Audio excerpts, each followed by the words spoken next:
हाँ, तो नमस्कार जी, कैसे हैं आप लोग? उम्मीद करता हूँ अच्छा होइएगा। तो आज की इस वीडियो में मैं क्लास 10th वाले स्टूडेंट्स के लिए केमिस्ट्री से कुछ वीवीआई ऑब्जेक्टिव प्रश्न लेकर आया हूँ, जो आप लोग के लिए काफ़ी ज़्यादा इंपॉर्टेंट है। तो आप लोग वीडियो को फुल देखिएगा। अगर आप लोग को वीडियो अच्छा लगेगा तो वीडियो को एक लाइक करिएगा और साथ में चैनल को सब्सक्राइब जरूर कर लीजिएगा। और ऑल चैप्टर से लिया गया है, और ऑल चैप्टर से जितना भी क्वेश्चन प्रीवियस ईयर में पूछा गया था बोर्ड में, सारा क्वेश्चन को इस वीडियो के माध्यम से कवर किया गया है। तो आप लोग वीडियो को फुल देखिएगा। अगर आप लोग को वीडियो अच्छा लगेगा तो वीडियो को एक लाइक करिएगा और साथ में चैनल को सब्सक्राइब जरूर करिएगा। तो चलिए वीडियो को स्टार्ट करते हैं। देखिए, सबसे पहला क्वेश्चन आपके स्क्रीन पे है। देखिए, क्वेश्चन क्या आपका, अम्ल स्वाद में कैसा होता है, आपको बताना है। अम्ल जो है ये स्वाद में कैसा होता है, तो अम्ल स्वाद में खट्टा होता है, जो कि ऑप्शन आपका ए ही करेक्ट है। ध्यान रखिएगा, अम्ल स्वाद में खट्टा होता है, जो कि ऑप्शन आपका ए करेक्ट है।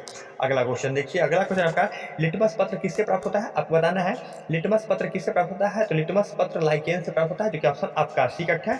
अगला क्वेश्चन देखिए, अगला क्वेश्चन आपका, पीएच स्केल पर कितनी संख्या अंकित होती है, आपको बताना है। पीएच स्केल पर कितनी संख्या अंकित होती है, तो पीएच स्केल पर 0 से लेकर 14 तक की संख्या अंकित होती है, जो कि ऑप्शन आपका यही करेक्ट है। याद रखिएगा, पीएच स्केल पर 0 से लेकर 14 तक की संख्या अंकित होती है, जो कि ऑप्शन आपका ए करेक्ट है।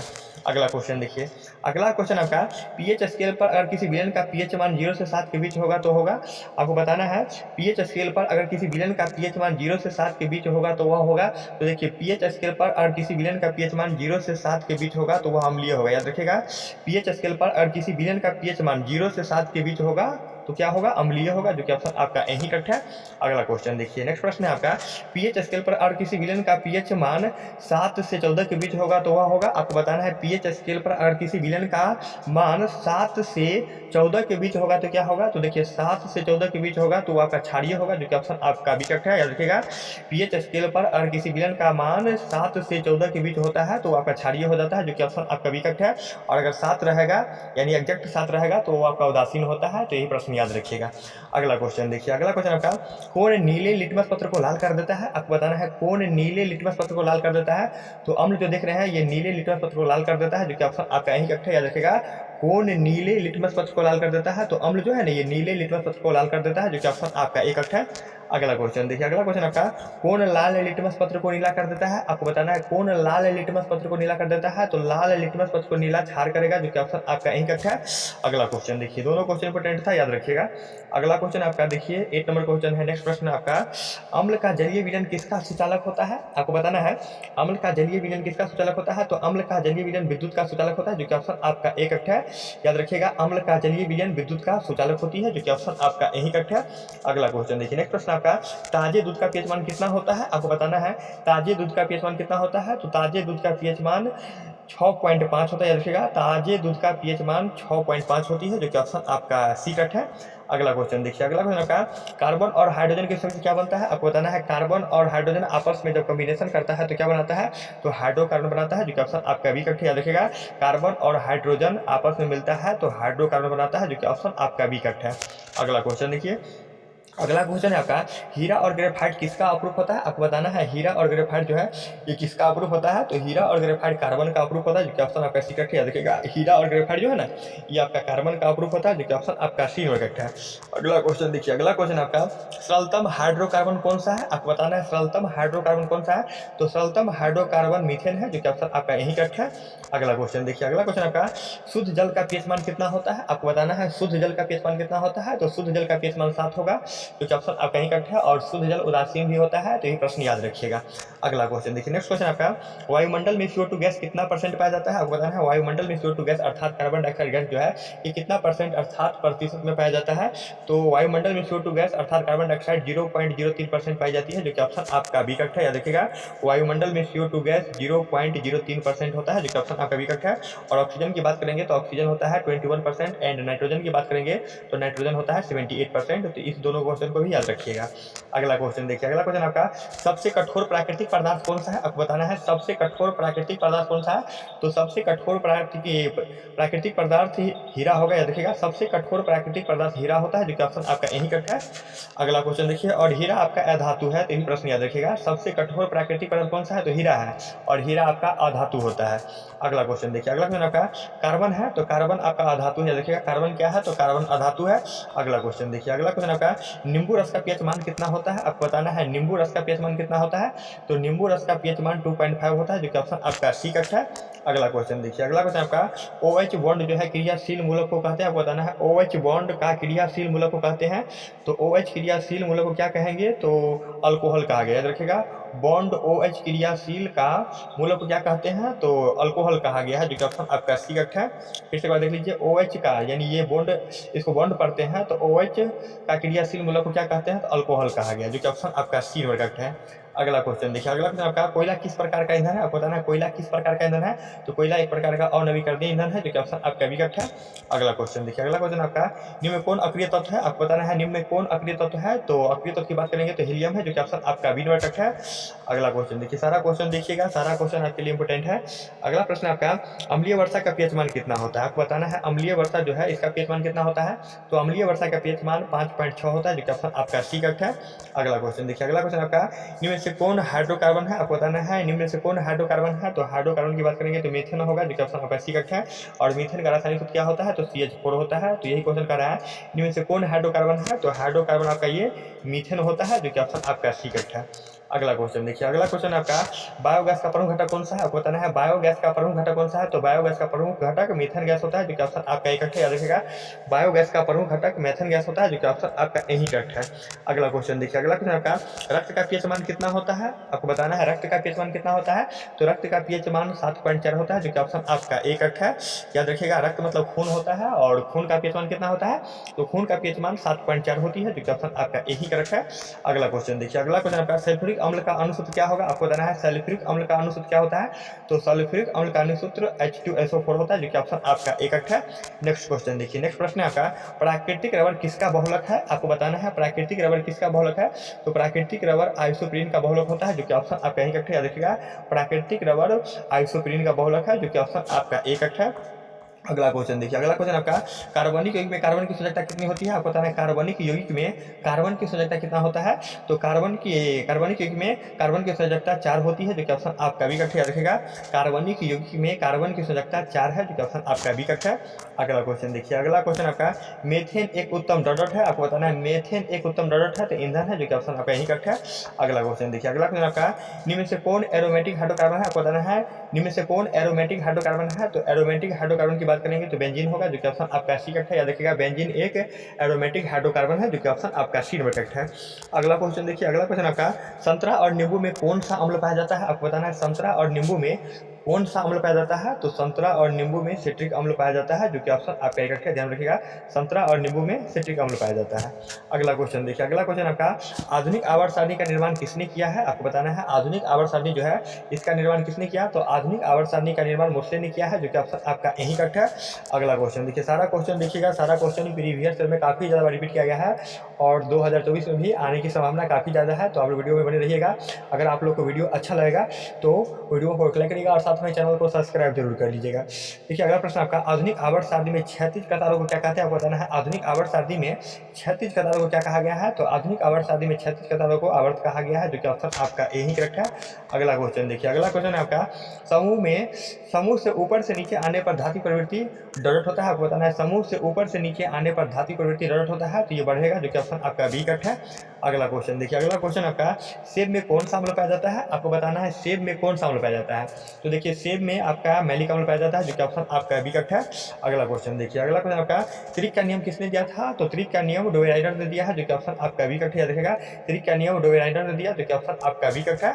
अगला प्रश्न देखिए, अगला प्रश्न आपका आधुनिक आवर्त सारणी में तत्वों को किस आधार पर रखा गया है, आपको बताना है आधुनिक आवर्त सारणी जो है इसमें तत्वों को किस आधार पर रखा गया है। तो आधुनिक आवर्त सारणी में तत्वों को परमाणु संख्या के आधार पर रखा गया है, जो कि ऑप्शन आपका डी नंबर करेक्ट है। अगला क्वेश्चन देखिए, अगला क्वेश्चन आपका अष्टक का नियम किसने दिया था, आपको बताना है अष्टक का नियम किसने दिया था। तो अष्टक का नियम न्यूलैंड्स ने दिया है, जो कि ऑप्शन आपका यही करेक्ट है। अगला क्वेश्चन देखिए, अगला क्वेश्चन आपका इमली में कौन सा अम्ल पाया जाता है, आपको बताना है इमली में कौन सा अम्ल पाया जाता है। तो इमली में टार्टिक अम्ल पाया जाता है, जो कि ऑप्शन आपका सी करेक्ट है। देखिएगा, इमली में टार्टिक अम्ल पाया जाता है, जो कि ऑप्शन आपका सी करेक्ट है। अगला क्वेश्चन देखिए, अगला क्वेश्चन आपका मेंडलीव के आवर्त नियम के अनुसार तत्वों के गुणधर्म किसके आवर्ती फलन होता है, आपको बताना है मेंडलीव के आवर्त नियम के अनुसार तत्वों के गुणधर्म किसके आवर्ती फलन होता है। तो ये परमाणु द्रव्यमान के आवर्ती फलन होगा, जो कि ऑप्शन आपका सी करेक्ट है। देखिएगा, मेंडलीव के आवर्त नियम के अनुसार तत्वों के गुणधर्म परमाणु द्रव्यमान के आवर्ती फलन होता है, जो कि ऑप्शन आपका सी करेक्ट है। अगला क्वेश्चन देखिए, अगला क्वेश्चन आपका आवर्त सारणी के वर्ग एक के तत्व को क्या कहते हैं? आपको बताना है आवर्त सारणी के वर्ग एक के तत्व क्या कहलाते हैं? तो ये आपका क्षार धातु कहलाते हैं। देखिएगा, आवर्त सारणी के वर्ग एक के तत्व क्षार धातु कहलाते हैं, जो कि ऑप्शन आपका विकट है। और वर्ग दो के तत्व क्या कहलाते हैं? तो क्षारीय मृदा धातु कहलाते हैं। तो ये प्रश्न याद रखिएगा। और वर्ग 17 के तत्व जो है ना, ये हैलोजन तत्व कहलाता है। तो ये प्रश्न याद रखिएगा। और वर्ग 18 के तत्व जो है, ये आपका निष्क्रिय गैस कहलाती है। तो ये प्रश्न याद रखिएगा। अगला क्वेश्चन देखिए, अगला क्वेश्चन आपका दही में कौन सा अम्ल पाया जाता है? तो दही में लैक्टिक अम्ल पाया जाता है, जो कि ऑप्शन आपका डी करेक्ट है। याद रखिएगा, दही में अर्थात दूध दही में लैक्टिक अम्ल पाया जाता है, जो कि ऑप्शन आपका डी करेक्ट है। अगला क्वेश्चन देखिए, अगला क्वेश्चन आपका वर्ग दो के तत्व को क्या कहते हैं? आपको बताना है वर्ग दो के तत्व क्या कहते हैं। तो मैं पीछे बता चुका हूँ, वर्ग दो के तत्व को क्षारीय मृदा धातु कहा गया है, जो कि ऑप्शन आपका डी करेक्ट है। अगला क्वेश्चन देखिए, अगला क्वेश्चन आपका आधुनिक आवर्त सारणी में ऊर्ध्वाधर कतारों को क्या कहते हैं? आपको बताना है आधुनिक आवर्त सारणी में ऊर्ध्वाधर कतारों को क्या कहते हैं। तो आधुनिक आवर्त सारणी में ऊर्ध्वाधर कतारों को वर्ग कहा गया है, जो कि ऑप्शन आपका बी करेक्ट है। अगला क्वेश्चन देखिए, अगला क्वेश्चन आपका टमाटर में कौन सा अम्ल पाया जाता है? आपको बताना है टमाटर में कौन सा अम्ल पाया जाता है। तो ये टमाटर में कौन सा अम्ल पाया जाएगा? तो टमाटर में टार्टिक अम्ल पाया जाता है। देखिएगा, सॉरी, टमाटर में ऑक्जेलिक अम्ल पाया जाता है। देखिएगा, टमाटर में ऑक्जेलिक अम्ल पाया जाता है, जो कि ऑप्शन आपका एक करेक्ट है। याद रखिएगा, सेब में मैलिक अम्ल पाया जाता है, और इमली में टार्टिक अम्ल पाया जाता है, और दूध दही में लैक्टिक अम्ल पाया जाता है, और टमाटर में ऑक्जेलिक अम्ल पाया जाता है। तो ध्यान में रखिएगा, फिर से एक बार सुन लीजिए। टमाटर में ऑक्जेलिक अम्ल पाया जाता है, मेलिक अम्ल जो है ये सेब में पाया जाता है, टार्टिक अम्ल इमली में पाई जाती है, और लैक्टिक अम्ल दूध दही में पाया जाता है। अगला क्वेश्चन देखिए, अगला क्वेश्चन आपका वर्ग 18 के तत्व को क्या कहते हैं? आपको बताना है वर्ग 18 के तत्व को क्या कहते हैं। तो वर्ग 18 के तत्वों को निष्क्रिय तत्व कहा गया है, जो कि ऑप्शन आपका बी करेक्ट है। याद रखिएगा, वर्ग 18 के तत्वों को निष्क्रिय तत्व कहा गया है, जो कि ऑप्शन आपका बी करेक्ट है। अगला क्वेश्चन देखिए, अगला क्वेश्चन आपका अभी तक कितने तत्व ज्ञात है? आपको बताना है अभी तक कितने तत्व की खोज हो चुका है। तो अभी तक 118 तत्व की खोज हो चुकी है, जो कि ऑप्शन आपका यही करेक्ट है। अगला क्वेश्चन देखिए, अगला क्वेश्चन आपका हीलियम कैसा तत्व है? तो हीलियम निष्क्रिय तत्व। याद रखिएगा, हीलियम निष्क्रिय तत्व है, जो कि ऑप्शन आपका सी करेक्ट है। और निष्क्रिय तत्व की संख्या कितनी होती है? तो 6 होती है। तो ये प्रश्न याद रखिएगा। अगला क्वेश्चन देखिए, अगला क्वेश्चन है आपका लाल चींटी में कौन सा अम्ल पाया जाता है? आपको बताना है लाल चींटी में कौन सा अम्ल पाया जाता है। तो लाल चींटी में फॉर्मिक अम्ल पाया जाता है, जो कि ऑप्शन आपका यही करेक्ट है। अगला क्वेश्चन देखिए, अगला क्वेश्चन आपका ओजोन के एक अणु में ऑक्सीजन के परमाणु की संख्या कितनी होती है? तो ओजोन का रासायनिक सूत्र क्या होता है? तो O3 होता है। तो यहाँ पे देखिए ऑक्सीजन की कितनी परमाणु है? तो 3 है। तो ऑप्शन आपका सी करेक्ट होगा। याद रखिएगा, ओजोन के एक अणु में ऑक्सीजन के कितने परमाणु होते हैं? तो ऑक्सीजन के कितने परमाणु होंगे ओजोन में? तो 3 है, जो कि ऑप्शन आपका सी करेक्ट है। अगला क्वेश्चन देखिए, अगला क्वेश्चन आपका लोहा का परमाणु संख्या कितना होता है? आपको बताना है लोहा की परमाणु संख्या कितनी होती है। तो लोहा की परमाणु संख्या 26 होती है, जो कि ऑप्शन आपका बी करेक्ट है। याद रखिएगा, लोहा की परमाणु संख्या अर्थात आयरन की परमाणु संख्या 26 है, जो कि ऑप्शन आपका बी करेक्ट है। और आयरन को Fe से संकेत किया जाता है। तो ये भी प्रश्न आप याद रखिएगा। अगला क्वेश्चन देखिए, अगला क्वेश्चन आपका दांत का क्षय कब शुरू होने लगता है? आपको बताना है दांत का क्षय कब शुरू होने लगता है। तो जब मुंह का पीएच मान 5.5 से कम हो जाती है, तो दांत का क्षय प्रारंभ हो जाता है, अर्थात दांत खराब होने लगता है। तो ऑप्शन आपका बी करेक्ट होगा। याद रखिएगा, दांत का क्षय कब शुरू होने लगता है? तो जब मुंह का पीएच मान 5.5 से कम हो जाता है, तो दांत का क्षय प्रारंभ हो जाता है। तो ऑप्शन आपका बी करेक्ट होगा। अगला क्वेश्चन देखिए, अगला क्वेश्चन आपका जिनके बाह्यतम कक्षा में 1, 2 या 3 इलेक्ट्रॉन होता है, उसे हम क्या कहते हैं? आपको बताना है जिनके बाह्यतम कक्षा में 1, 2 या 3 इलेक्ट्रॉन होगा, उसे हम क्या कहेंगे? तो उसे हम धातु कहेंगे। याद रखिएगा, जिसके बाह्यतम कक्षा में 1, 2 या 3 इलेक्ट्रॉन होगा, उसे हम धातु कहते हैं। अगला क्वेश्चन देखिए, अगला क्वेश्चन आपका जिससे विद्युत धारा प्रवाहित होता है, उसे हम क्या कहते हैं? आसान सा क्वेश्चन है। जिससे विद्युत धारा प्रवाहित होता है, उसे हम क्या कहेंगे? तो जिससे विद्युत धारा प्रवाहित होता है, उसे हम चालक कहते हैं, जो कि ऑप्शन आपका एक करेक्ट है। याद रखिएगा, जिससे विद्युत धारा प्रवाहित होता है, उसे हम कंडक्टर कहते हैं, जो कि ऑप्शन आपका एक करेक्ट है। अगला क्वेश्चन देखिए, अगला क्वेश्चन है आपका वे अम्ल जो जल में घुलकर हाइड्रोजन आयन H+ देता है, उसे हम क्या कहते हैं? आपको बताना है वे अम्ल जो जल में घुलकर H+ अर्थात H+ हाइड्रोजन आयन देता है, उसे हम क्या कहते हैं? तो उसे हम परवल अम्ल कहेंगे, जो कि ऑप्शन आपका यही करेक्ट है। याद रखिएगा, वे अम्ल जो जल में घुलकर H+ हाइड्रोजन आयन देती है, उसे परवल अम्ल कहा गया है। अगला क्वेश्चन देखिए, अगला क्वेश्चन आपका आधुनिक आवर्त सारणी में वर्गों की संख्या कितनी है? तो आधुनिक आवर्त सारणी में वर्गों की संख्या की बात करेंगे तो 18 है, और आवर्तों की संख्या की बात करेंगे तो 7 है। दोनों क्वेश्चन को याद रखिएगा। आधुनिक आवर्त सारणी में आवर्तों की संख्या 7 है, और आधुनिक आवर्त सारणी में वर्गों की संख्या 18 है। तो ऑप्शन आपका डी करेक्ट है। अगला क्वेश्चन देखिए, अगला क्वेश्चन आपका विद्युत का सर्वोत्तम चालक कौन सा धातु है? यानी आपको बताना है कि विद्युत का सबसे अच्छा चालक कौन सा धातु है। तो विद्युत का सबसे अच्छा चालक चांदी होता है, जो कि ऑप्शन आपका ए करेक्ट है। अगला क्वेश्चन देखिए, अगला क्वेश्चन आपका वे क्षार जो जल में घुलकर हाइड्रोक्साइड आयन OH- देता है, उसे हम क्या कहते हैं? तो ध्यान से देखिएगा, वे क्षार जो जल में घुलकर हाइड्रोक्साइड आयन OH- प्रदान करती है, तो उसे हम क्या कहेंगे? तो उसे हम परवल क्षार कहेंगे, जो कि ऑप्शन आपका सी करेक्ट है। अगला क्वेश्चन देखिए, अगला क्वेश्चन आपका वह कौन सा धातु है जो विद्युत का सुचालक होता है? आपको बताना है वह कौन सा धातु है जो विद्युत का सुचालक होता है। तो पहले ये जानिए, अधातु जो होता है ना, ये विद्युत का कुचालक होता है, लेकिन आपको बताना है ऐसा कौन सा धातु है जो विद्युत का सुचालक होता है। तो ये आपका एक्सेप्शन में आता है। ग्रेफाइट जो है ना, ये विद्युत का चालन करता है, जो कि ऑप्शन आपका सी करेक्ट है, एक्सेप्शन में आता है। अगला क्वेश्चन देखिए, अगला क्वेश्चन आपका कार्बन का अपरूप निम्न से कौन सा है। आपको बताना है कार्बन का अपरूप निम्न से कौन सा है। तो कार्बन का अपरूप हीरा और ग्रेफाइट दोनों होता है, जो कि ऑप्शन आपका सी करेक्ट है। देखिएगा, कार्बन का अपरूप हीरा और ग्रेफाइट दोनों है, जो कि ऑप्शन आपका सी करेक्ट है। अगला क्वेश्चन देखिए, अगला क्वेश्चन आपका आवधिक आवर्त सारणी में आवर्तों की संख्या कितना होता है। तो पीछे बताया हूँ 7 है, जो कि ऑप्शन आपका ए करेक्ट है। आवधिक आवर्त सारणी में आवर्तों की संख्या 7 है, जो कि ऑप्शन आपका ए करेक्ट है। अगला क्वेश्चन देखिए, अगला क्वेश्चन आपका खाने का सोडा का रासायनिक नाम क्या है। तो खाने का सोडा का रासायनिक नाम सोडियम बाइकार्बोनेट होता है, जो कि ऑप्शन आपका यही करेक्ट है। क्या देखिएगा, खाने का सोडा का रासायनिक नाम सोडियम बाइकार्बोनेट है, जो कि ऑप्शन आपका यही करेक्ट है। अगला क्वेश्चन देखिए, अगला क्वेश्चन आपका सर्वाधिक आघात वर्धनीयता धातु कौन सा है। आपको बताना है सर्वाधिक आघात वर्धनीयता धातु कौन सा है। तो सर्वाधिक आघात वर्धनीयता धातु सोना है, जो कि ऑप्शन आपका यही करेक्ट है। क्या देखिएगा, सोना जो है ना, ये सर्वाधिक आघात वर्धनीय धातु होता है, जो कि ऑप्शन आपका करेक्ट है। सोना को पीट पीट कर हम लोग पतले चादर के रूप में कन्वर्ट कर सकते हैं। तो सबसे आघात वर्धनीय धातु ये आपका सोना ही होता है। अगला क्वेश्चन देखिए, अगला क्वेश्चन आपका जिनके बाह्यतम कक्षा में 5, 6 या 7 इलेक्ट्रॉन होगा उसे हम क्या कहते हैं। आपको बताना है जिनके बाह्यतम कक्षा में 5 या 6 या 7 इलेक्ट्रॉन होगा उसे हम क्या कहेंगे। तो उसे हम अधातु कहेंगे। याद रखिएगा, जिनके बाह्यतम कक्षा में 1, 2 या 3 इलेक्ट्रॉन होगा उसे हम धातु कहते हैं, और जिनके बाह्यतम कक्षा में 5, 6 या 7 इलेक्ट्रॉन होगा उसे हम अधातु कहते हैं। अगला क्वेश्चन देखिए, अगला क्वेश्चन आपका 1 ग्राम सोना से कितना लंबा तार बनाया जा सकता है। आपको बताना है 1 ग्राम सोना से कितना लंबा तार बनाया जा सकता है। तो 1 ग्राम सोना से लगभग 2 किलोमीटर लंबा तार बना सकते हैं, जो कि ऑप्शन आपका बी करेक्ट है। याद रखिएगा, 1 ग्राम सोना से 2 किलोमीटर लंबा तार बनाया जा सकता है, जो कि ऑप्शन आपका बी करेक्ट है। अगला क्वेश्चन देखिए, अगला क्वेश्चन आपका धोने का सोडा का रासायनिक नाम क्या है। तो धोने का सोडा का रासायनिक नाम सोडियम कार्बोनेट होता है। याद रखिएगा, धोने का सोडा का रासायनिक नाम सोडियम कार्बोनेट है, और खाने का सोडा का रासायनिक नाम क्या है। तो सोडियम बाइकार्बोनेट होता है। तो दोनों प्रश्नों को याद रखिएगा, खाने का सोडा का रासायनिक नाम सोडियम बाइकार्बोनेट होता है, और धोने का सोडा का रासायनिक नाम सोडियम कार्बोनेट होता है। अगला क्वेश्चन देखिए, अगला क्वेश्चन आपका किस धातु को चाकू से काटा जा सकता है। आपको बताना है किस धातु को हम लोग चाकू से काट सकते हैं। तो सोडियम और पोटासियम और लिथियम तीनों को काट सकते हैं। तो यहाँ ऑप्शन में आपका 2 ही दिया है, सोडियम और पोटासियम। तो ऑप्शन आपका सी करेक्ट होगा, दोनों धातु को हम चाकू से काट सकते हैं।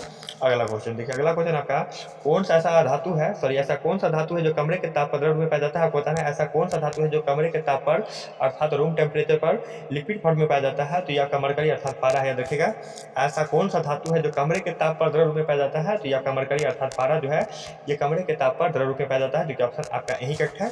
अगला क्वेश्चन देखिए, अगला क्वेश्चन आपका इनमें से कौन सा धातु सबसे अधिक तन्य होता है। तो ये सोना धातु जो है ना, ये सबसे ज्यादा तन्य होता है, जो कि ऑप्शन आपका यही करेक्ट है। और 1 ग्राम सोना से कितना किलोमीटर लंबा तार बना सकते हैं। तो 2 किलोमीटर लंबा तार बना सकते हैं 1 ग्राम सोना से। तो याद रखिएगा। अगला प्रश्न देखिए, अगला प्रश्न आपका अम्ल और क्षार आपस में अभिक्रिया करती है तो क्या बनाता है। आपको बताना है अम्ल और क्षार आपस में रिएक्शन करेगी तो क्या बनाएगा। तो लवण और जल दोनों बनाएगा। तो ऑप्शन में केवल आपका लवण है, तो लवण में आप टिक कर सकते हैं। ऑप्शन आपका सी करेक्ट होगा। अगला क्वेश्चन देखिए, अगला क्वेश्चन आपका जिससे विद्युत धारा प्रवाहित नहीं होता है उसे हम क्या कहेंगे। तो याद रखिएगा, जिससे विद्युत धारा प्रवाहित होता है उसे हम चालक कहते हैं, और जिससे विद्युत धारा प्रवाहित नहीं होगा उसे हम कुचालक कहेंगे। सीधा सी बात है, जो कि ऑप्शन आपका बी करेक्ट। याद रखिएगा, जिससे विद्युत धारा प्रवाहित नहीं होता है उसे हम कुचालक कहेंगे, और जिससे होता है उसे हम चालक कहते हैं। अगला क्वेश्चन देखिए, अगला क्वेश्चन आपका कौन सा ऐसा धातु है जो कमरे के ताप पर द्रव में पाया जाता है। आपको बताना है ऐसा कौन सा धातु की बात कर रहे हैं। यहाँ पे देखिएगा गौर से, ऐसा कौन सा धातु है जो कमरे के ताप पर द्रव में पाया जाता है। तो यहाँ ब्रोमीन हो जाएगी, जो कि ऑप्शन आपका भी करेक्ट है। और धातु की बात करेंगे तो पारा होता है अर्थात मरकरी होता है। तो दोनों क्वेश्चन को याद रखिएगा, दोनों में से कोई एक क्वेश्चन जरूर पूछा जाएगा। अगला क्वेश्चन देखिए, अगला क्वेश्चन आपका निम्न में से किस धातु को केरोसिन तेल में डुबा के रखते हैं। आपको बताना है निम्न में से किस धातु को केरोसिन तेल में डुबा के रखते हैं। तो सोडियम धातु को हम लोग केरोसिन तेल में डुबा के रखते हैं, जो कि ऑप्शन आपका यही करेक्ट है। अगला क्वेश्चन देखिए, अगला क्वेश्चन आपका कार्बन डाइऑक्साइड क्या है। आपको बताना है कार्बन डाइऑक्साइड क्या है। तो कार्बन डाइऑक्साइड अम्ल है, जो कि ऑप्शन आपका यही करेक्ट है। याद रखिएगा, कार्बन डाइऑक्साइड क्या है। तो कार्बन डाइऑक्साइड यह आपका अम्लीय होता है, जो कि ऑप्शन आपका यही करेक्ट है।